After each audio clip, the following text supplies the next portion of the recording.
Hey guys, welcome back to my channel. Today I'm going to be showing you guys how to make an effective language study routine.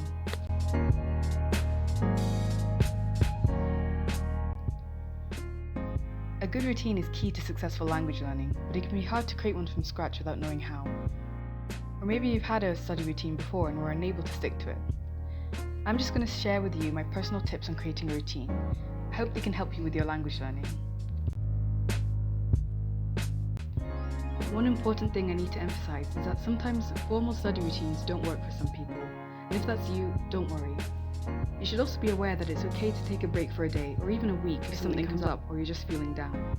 Language learning is just a hobby for most of you out there, and you won't suddenly forget everything because you lost your Duolingo streak.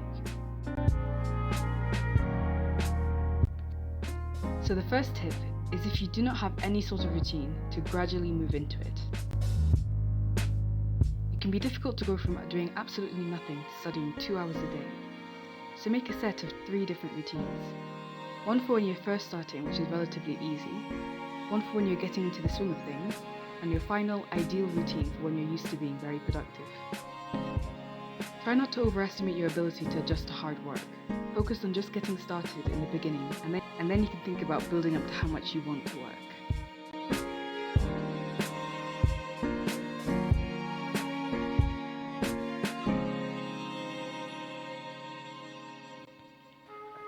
The second tip is to set goals, and if you already have goals, try and make them more specific. It should be very, very specific to what you're working on. For example, if you're learning Japanese and want to focus on kanji, you should say that you're going to review 10 kanji flashcards and learn 5 new ones. The more specific the task, the easier it is to complete. Compare that to just learn kanji. When you sit down and your only goal is to just learn kanji, it's easy to not know what to do and waste time thinking about what to do instead of just doing it.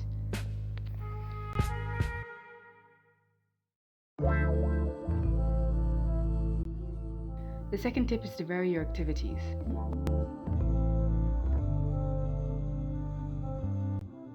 Obviously, doing the same thing over and over again gets boring, and boredom leads to a lack of motivation, and before you know it, you're watching Netflix and not studying.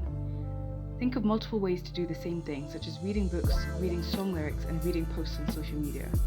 They're all ways to get some reading practice, but since you don't have to read the same thing every time you study, it can stop you from getting bored. Another tip is to make a long list of activities that you can do in your studies, grouped by skill. This is good for people who don't work well with very strict schedules, because you can just put it in your schedule that you're going to do grammar, and when you're at your desk, you can look at your list and pick something to do.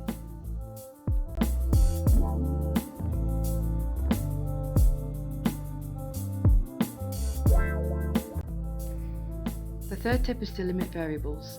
This basically means try to keep everything about your studies constant. For example, study at the same time every day and in the same place. This is a way to almost force yourself to do something, because your body and mind like it when things remain the same.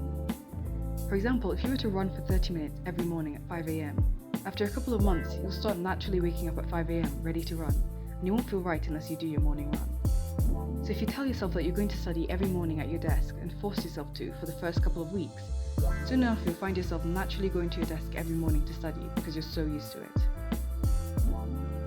And the final tip is to just show up. This is very generic, but the most important part about any routine is actually doing it. The days where you aren't going to feel like doing anything, and even those big goals you'd set for yourself feel pointless, but you have to keep going. Learning a language isn't quick or easy, but you need to keep showing up and having fun, and before you know it, you'll have reached your goals. That's going to be it for this video. Thank you so much for watching. Don't forget to leave a like and subscribe if you enjoyed it, and I'll see you in the next video.